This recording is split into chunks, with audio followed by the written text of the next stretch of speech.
Welcome back to Radio Entrepreneurs. I'm Jonathan Freedman, and our next guest in the studio is Alan Esrock, CEO and founder of NxtGen Nexus. Welcome to Radio Entrepreneurs. Well, thank you. It's great to be here doing some radio and some entrepreneuring. So thank you very much. We're at the juncture of the things that you like to do. So tell us a little bit about your background and how you got to where you are today and founding and what NxtGen Nexus does. I'm happy to do that. I am from a family business, third generation family business. We sold big and tall men's clothing in St. Louis and surrounding areas. I was the member of the family who would have gone into the business. We were in business with my father's brother-in-law. And I decided that I wanted to move to Los Angeles, become a television writer.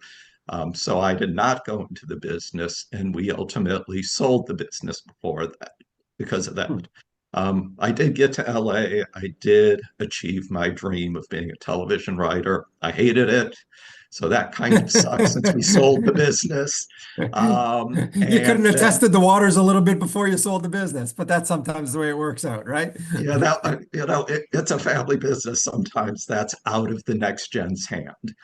So I became a recruiter, started businesses, and then a number of years ago, I was asked to speak at a FBA event in Boston about recruiting for family-owned businesses. And it just struck a chord that things hadn't changed as far as the family business, the relationships, and it's never going to change because families are families. So afterwards, started up NxtGen Nexus, which is a local global organization for the next generation of family business owners. Tell us a little bit about where your focus is, where the emphasis, as you said, it's for next generation. So is that people who are actively in the business and are not owners, their heir apparents, or who's your membership? We are about people who are running the business, ran away from the business, because what we're really taking that focus of what it's like to grow up in a family business and when all those offshoots come from. So there's a commonality for growing up in a family business. There's stories around it. People, what's their first job in a family business? Well, people are normally 5 years old. I was the security guard during Christmas rush hour, which is a little strange because we had big and tall men's clothing store, which meant everyone is big and tall. So you have So a that kind. 5-year-old that's going to be controlling the anybody who wants to steal any product. Yes, and I was not a particularly tough 5 year old. So, but Well, everyone, kill him with kindness. there you go. But everyone in a family business has some sort of story. So we care about that, but then we care about the legacy. And of course, we care about the running of the business, the succession. So we really cover that broad perspective, but everything shoots through a next gen prism, which is what makes us so unique. Now, are you working with groups within that family, individuals and groups within that family business? Is it a larger group form type of environment where there are other family businesses engaged? How does the process work? Yeah, we're really our job is we're a community and we want to bring the next gens together. So we do live events, we do webinars, and even though we shoot through that next gen focus, we also work with the other family members. So we're not consultants, we're not accountants. Our goal is that we think that it's very unique to have to balance, the financial responsibilities of being in a family business with the personal responsibilities of what people want to do. And we believe that the more people that know what's going on in family business can celebrate it together. There's so many family businesses out there, and they have no clue that their organization set up specifically to help them with their family business. So whether it's a family business center, whether it's with working with a family dynamics advisor, whether it's one of the local newspapers. There's so many resources and so many people don't know about it. Our job is how can we break out and create greater visibility? You know, it really is amazing when you stop, and I've heard various statistics, anywhere from 70 to 80% of people in this country are employed by family businesses in some capacity, and you know, large, small, and everything in between. I don't know if that stat is still true, but it seems to me that because we have so many large public companies, but many of them were founded by families or controlled by families. So really, to your point, it is incredible how much of our economy is driven by family-owned enterprises in some way. And they're also typically great corporate citizens. That's the other thing. They give back to the community. Most family businesses, when you talk to them, there are generations of families that have worked for their business. So it could be a grandfather, a father, and a daughter who've all worked for the same family business. And that's just an extraordinary thing. And it adds such value and it creates community that those are the things that need to be celebrated.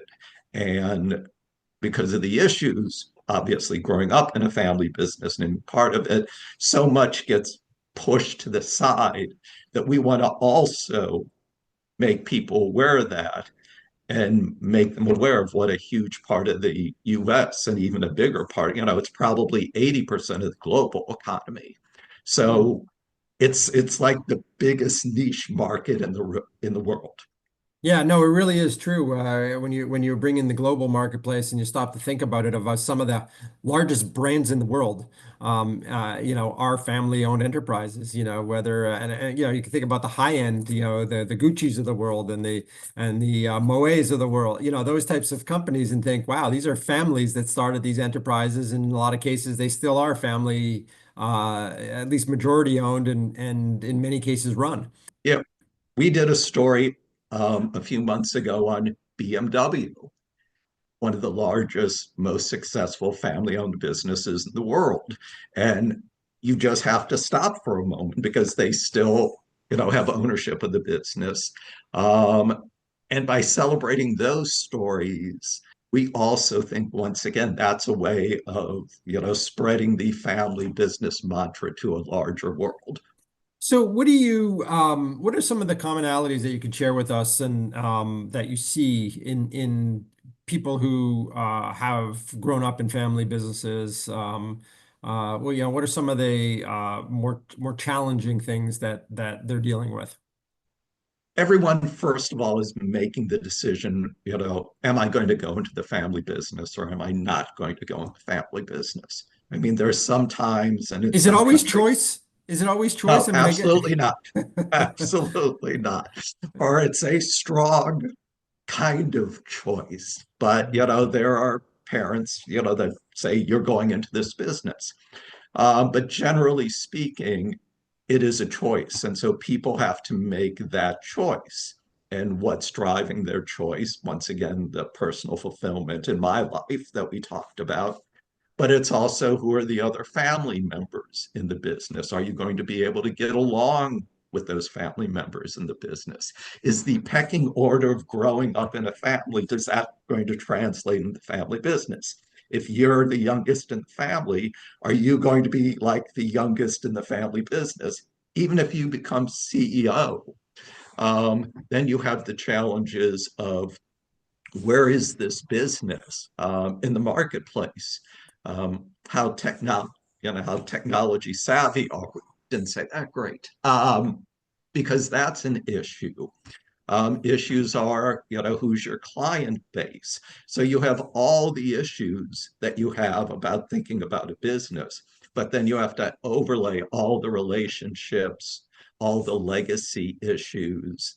The business is 24/7, sitting around the dinner table, talking about family business. It is a commitment.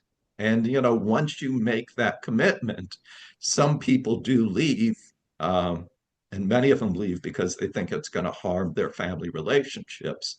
But once you kind of get there, generally speaking, you're going to stay there. Yeah, it's a wonderfully complex, if you will, dynamic for so many reasons of what we talked about. You can think about families that see one another only on holidays. Well, imagine if you spend time every day and then you holiday with those same family members, and you've got spouses and in-laws and people outside the realm, but yet you have a family business. And the ones that create the boundaries and have open communication generally fare the best because of those complications that rise when, it's so encompassing, 24/7, 365. Yeah, we growing up, we lived across the street from my cousins who we were in business with. So you've got the business, you've got the holidays, you have living across the street. And my mother and my aunt were different people and they clashed. And that was not always great. I mean, eventually they became best friends, but think about all the pressure of being in the business, living across the street. It's craziness.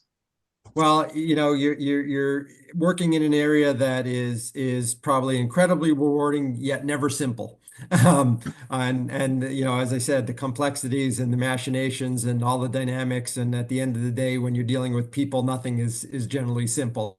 Straightforward, but it's never simple because we've got emotions and feelings and things of that nature. Um, Alan Esrock, if people want to learn more, they want to get in touch with you, find out more about the organization. Is it a membership-based organization? So they join? Is that how it Yes, works they generally? join, but we have a lot of content that they can participate in. There are other activities they can participate in. Right now, even though it's membership, it's a free membership. That's going to change eventually. So obviously, you should sign up before then. Um, and we're excited. We're about to do a big global expansion where we're going to highlight different countries around the world and what family business means to them. We have a version of LinkedIn where you can meet family business next gens next door and around the world. We're really trying to take the notion of, what matters to next gens generally, and then how can we overlay that with this family business minefield, which if you navigate it, it's fantastic. And we want to help with that. Fantastic. That Alan sounds like a Esrock. slogan to me. No, certainly something. If you can navigate well, let's look at it this way. If you can navigate the minefield and turn it into a meadow, then, everybody's coexisting and things are tranquil and serene. You've accomplished it. That's our goal. Fantastic. Alan Esrock, CEO and founder of NxtGen Nexus. It's been a pleasure having you on Radio Entrepreneurs. Thank you. I really enjoyed it. And we'll be right back with another segment on Radio Entrepreneurs.